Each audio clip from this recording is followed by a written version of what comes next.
Clearly, very disappointing result. What's your take on it? No excuses. I thought the better team won. They're a very good team. Very good team. You can see their full time and their fitness levels and their patterns of play and stuff like that. So no excuses whatsoever. Sometimes you're guilty of over-analysing things. They were just better than us. Full stop. Better team. They won. Better team this afternoon. They were better in better areas. Top end they were really good. I thought we struggled at times to cope with the intensity, and that's not a criticism of the lads. We're part time, and I hate going on about that, the part time against full time stuff, because it can come across as excuses, but it's important. It's reality. It's not an excuse. It is reality. That's the first thing I've seen the players since Scunthorpe. That's difficult to swallow, especially when you know you've got a double header against Scunny and Kiddie, so two full time teams. But we've had a good December. We really have.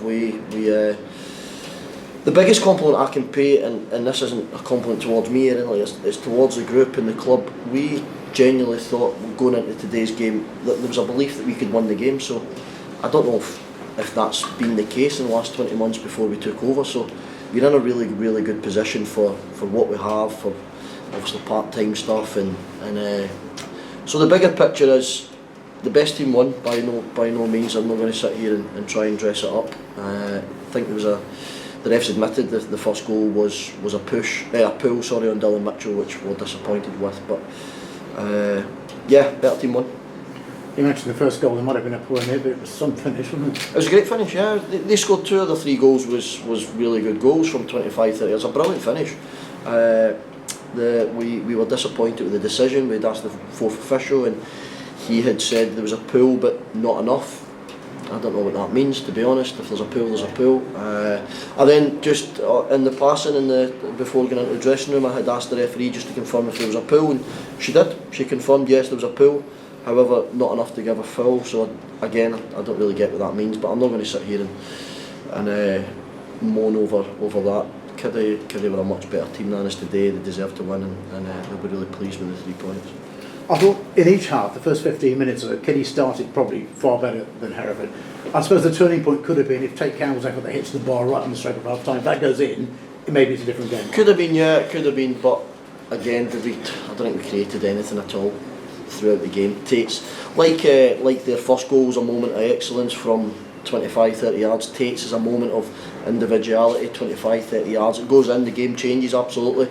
So we're disappointed to lose a goal so early in the first half and then another one so early in the second half, and you're up against it. But again, that could be the preparation that goes in the build up to the game, and they're sharp, and they've obviously got the facilities to be training and stuff like that. I mentioned it last week, we've got 2 players that work for Amazon, and we all know how desperate we are at Christmas to get gifts and stuff like that. We've got lads out on Christmas Eve to 8-9 o'clock at night, and again, it's not an excuse, it's reality. So bigger picture, we're in a really good position, a position that we know within that we shouldn't be. That's me being brutally honest again, but we're continuously fighting up there, and we'll continue to do that. You've played now, I think, virtually all the teams in the division this season. Are they the best side, Harriers, that you've come up against? You think? Absolutely, yeah. By some distance, if I'm brutally honest, and I'm not being disrespectful to other teams, but they were very, very good. Very good. They've got experience at obviously got experience at the level above. They've just been really. They've got an experienced management team. They do all the dirty side of things really well, and what I mean by that is the little niggles off the ball and the goalie slowing the game down, and fair play to them. They're a very good side, and I don't want to make a huge prediction, but I think if you finish above Kiddie, then you've got a chance of winning this league. Of course, it's always the case. It's how your side bounces back now. Always. We've always bounced back fairly well. We got a really, really tough place with another really experienced manager at the level, and Paul Holleran, and someone I respect really highly. Leamington will be a really tough place to go. It'll be a different type of game. So we've just got to bounce back. Absolutely, we've got to bounce back. We're again, I won't overanalyse. We've just lost to the best team in the league, in my opinion. So we'll just go on with it. Just that's what we've got to do. We've got no other excuses. We've just got to pick ourselves up, get on with it, and move on to New Year's Day. Thanks for your time, Paul. Thank you.